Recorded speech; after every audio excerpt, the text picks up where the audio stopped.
ನಿಮ್ಮ ಬಿಸ್ನೆಸ್ ಯಾವುದೇ ಇರಲಿ ಅದನ್ನು ಪ್ರಚಾರ ಮಾಡಬೇಕಾದ್ರೆ ಸುಮನ್ ಟಿವಿಯಿಂದಲೇ ಸಾಧ್ಯ. ಕೂಡಲೇ ಸಂಪರ್ಕಿಸಿ. ಚಿಕ್ಕಬಳ್ಳಾಪುರ ಜಿಲ್ಲೆ ಶಿಡ್ಲಘಟ್ಟ ತಾಲೂಕು ಬಶೆಟ್ಟಿಹಳ್ಳಿ ಹೋಬಳಿ ದಂಡಂಘಟ್ಟ ಗ್ರಾಮದ ನಾರಾಯಣಪ್ಪ ಬಿನ್ ನರಸಪ್ಪನವರು ಸುಮಾರು 20 ವರ್ಷಗಳ ಹಿಂದೆ ಸದರಿ ಗ್ರಾಮದ ಅಂದರೆ ದಂಡಂಘಟ್ಟ ಗ್ರಾಮದ 62 ಸರ್ವೆ ನಂಬರ್ನಲ್ಲಿ 4 ಎಕರೆ ಜಮೀನನ್ನ ಉಳುಮೆ ಮಾಡಿಕೊಂಡು ಜೀವನ ನಡೆಸುತ್ತಿದ್ರು ಮತ್ತು ಸರ್ಕಾರದ ಕಡೆಯಿಂದ 53ನೇ ಅರ್ಜಿ ಹಾಕೊಂಡು ಸರ್ಕಾರದ ಕಡೆಯಿಂದ ಖಾತೆ ಮಾಡಿಕೊಂಡಿದ್ರು. ಈಗ ನಾರಾಯಣಪ್ಪನವರೇ ಅನುಭೋಗದಲ್ಲಿ ಇರ್ತಾರೆ. ಅದೇ ರೀತಿ 62 ಸರ್ವೆ ನಂಬರ್ನಲ್ಲಿ 4 ಎಕರೆ ಜಮೀನನ್ನ ನಾರಾಯಣಪ್ಪ ಮತ್ತು ಹೆಂಡತಿಯಾದ ವೆಂಕಟ ನರಸಮ್ಮನವರ ಜಂಟಿಯಲ್ಲಿ ಇದ್ದು ಇವರೇ ಬೆಳೆಗಳನ್ನ ಇಟ್ಕೊಂಡು ಜೀವನ ನಡೆಸುತ್ತಿದ್ರು. ಆದ್ರೆ ಸದರಿ ಗ್ರಾಮದ ತಿರುಮಲೇಶ್ ಬಿನ್ ಲೇಟ್ ಕೊಂಡಪ್ಪ ಅನ್ನೋರು ಆ 4 ಎಕರೆಗಳು ಕಬಳಿಸೋದಾಗಿ ನಾರಾಯಣಪ್ಪನವರ ಮೇಲೆ ಸುಮಾರು 7-8 ವರ್ಷಗಳಿಂದ ಸಣ್ಣ ಪುಟ್ಟ ಗಲಾಟೆಗಳನ್ನ ಮಾಡಿಕೊಂಡು ನಾರಾಯಣಪ್ಪನವರ ಕುಟುಂಬಸ್ಥರ ಮೇಲೆ ದೌರ್ಜನ್ಯ ಎಸಗೋದು, ಈ 4 ಎಕರೆ ಜಮೀನನ್ನ ಬಿಟ್ಟು ಹೊರಟು ಹೋಗಿ ಈ ಜಮೀನು ನನಗೆ ಸೇರೋದು ಅಂತ ನಾರಾಯಣಪ್ಪ ಅವರನ್ನ ಮತ್ತು ಮಕ್ಕಳಾದ ನರಸಿಂಹಮೂರ್ತಿ, ಮುನಿರಾಜು ಮತ್ತು ನಾರಾಯಣಪ್ಪನವರ ಹೆಂಡತಿಯಾದ ಮುನಿಯಮ್ಮನವರನ್ನ ಬೈಯೋದು, ಹೊಡೆಯೋದು, ಮಾರಣಾಂತಿಕ ಹಲ್ಲೆ ಮಾಡೋದು ಮಾಡ್ತಿದ್ರು. ಮುಖ್ಯವಾಗಿ ಬ್ಯಾಂಕಿನಲ್ಲಿ ಕೆಲಸ ಮಾಡಿಕೊಂಡು ಜೀವನ ಮಾಡಬೇಕಿತ್ತು ಮತ್ತು ಇವರ ಹೆಂಡತಿಯಾದ ವೆಂಕಟರಸಮ್ಮ ತಿರುಮಲೇಶ್ ಇವರು ಅಂಗನವಾಡಿ ಕಾರ್ಯಕರ್ತೆಯಾಗಿ ಕೆಲಸ ನಿರ್ವಹಿಸುತ್ತಿದ್ದು ಇವರಿಗೆ ಕಾನೂನು ಬದಿಗಟ್ಟಿ ದೌರ್ಜನ್ಯವಾಗಿ ಮಾರಣಾಂತಿಕ ಹಲ್ಲೆ ಮಾಡೋದು ನಾರಾಯಣಪ್ಪ ಅವರ ಕುಟುಂಬಸ್ಥರ ಮೇಲೆ ಎಷ್ಟು ಸರಿ?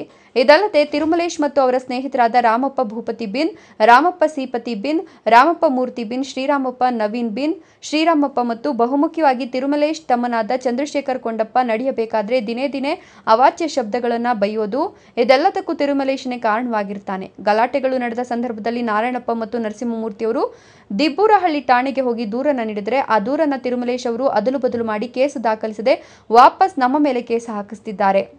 ಅದೇ ರೀತಿ ತಾಲೂಕು ದಂಡಾಧಿಕಾರಿಗಳ ಹತ್ರ ಹೋದ್ರೆ ಅಲ್ಲಿಯೂ ನ್ಯಾಯ ಸಿಗಲಿಲ್ಲ. ಊರಿನ ಮುಖಂಡರುಗಳ ಹತ್ರ ಹೋದ್ರೆ ಅಲ್ಲಿ ಯಾರು ನ್ಯಾಯ ಸಿಗಲಿಲ್ಲ.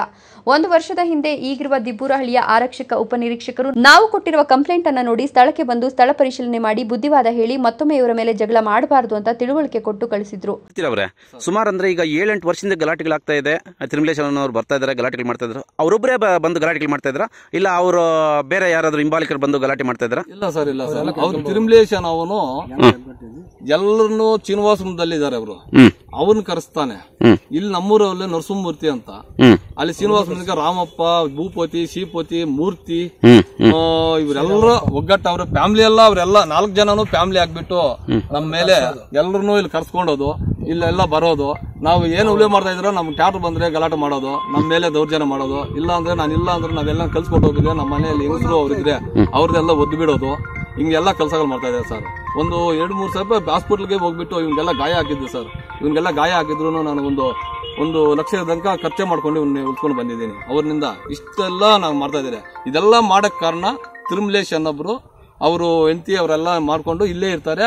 ಅವರೇ ಕಲ್ಸೋದು, ಅವರೇ ಮಾಡೋದು, ಎಲ್ಲ ಅವ್ರದೇ. ಇದು ಅವರೊಂದು ಡ್ಯೂಟಿಲಿ, ಗೌರ್ಮೆಂಟ್ ಡ್ಯೂಟಿಲಿ ಇದ್ರು ನಮ್ಮ ಮೇಲೆ ಸ್ವಲ್ಪ ಇದು ಮಾಡ್ತಾ ಇದ್ದಾರೆ ಸರ್. ನಾವು ಕೂಲಿ ಮಾಡ್ಕೊಂಡವರು. ಆದರೂ ಸಹ ನಮಗೆ ಗಲಾಟೆಗಳು, ಜಗಳಗಳು, ಒಡೆದಾಟಗಳು ಕಮ್ಮಿ ಆಗಿಲ್ಲ.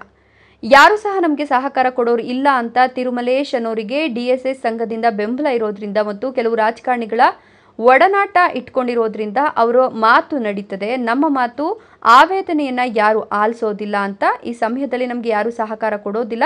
ನಮಗೆ ದಾರಿ ಸಾಯೋದೇ ಒಂದೇ ಅಂತ ತೀರ್ಮಾನ ತೆಗೆದುಕೊಳ್ಳುವ ಸಂದರ್ಭದಲ್ಲಿ ನಮ್ಮ ಮನಸ್ಸಿಗೆ ನೋವಾಯಿತು. ಒಂದು ಸಾರಿ ನ್ಯೂಸ್ ಮಾಡೋಣ ಅಂತ ಈ ಸಂದರ್ಭದಲ್ಲಿ ನಮ್ಮ ದಾಖಲೆಗಳನ್ನು ನೋಡಿ, ನಮ್ಮ ವೇದನೆಯನ್ನು ನೋಡಿ ಯಾರಾದರೂ ಅಧಿಕಾರಿಗಳು ಕರುಣೆ ತೋರಿಸ್ತಾರಾ ಇಲ್ವಾ ಅನ್ನೋದನ್ನ ನೋಡೋಣ ಅಂತ ಸುಮನ್ ಟಿವಿಯ ಶ್ರೀನಾಥ್ ಟಿ ಅವರಿಗೆ ನಮ್ಮ ಹೇಳಿಕೆ ಮತ್ತು ಆವೇದನೆಯನ್ನು ಹೇಳ್ಕೊಂಡಿರ್ತೇವೆ ಅಂತ ಹೇಳಿದ್ದಾರೆ.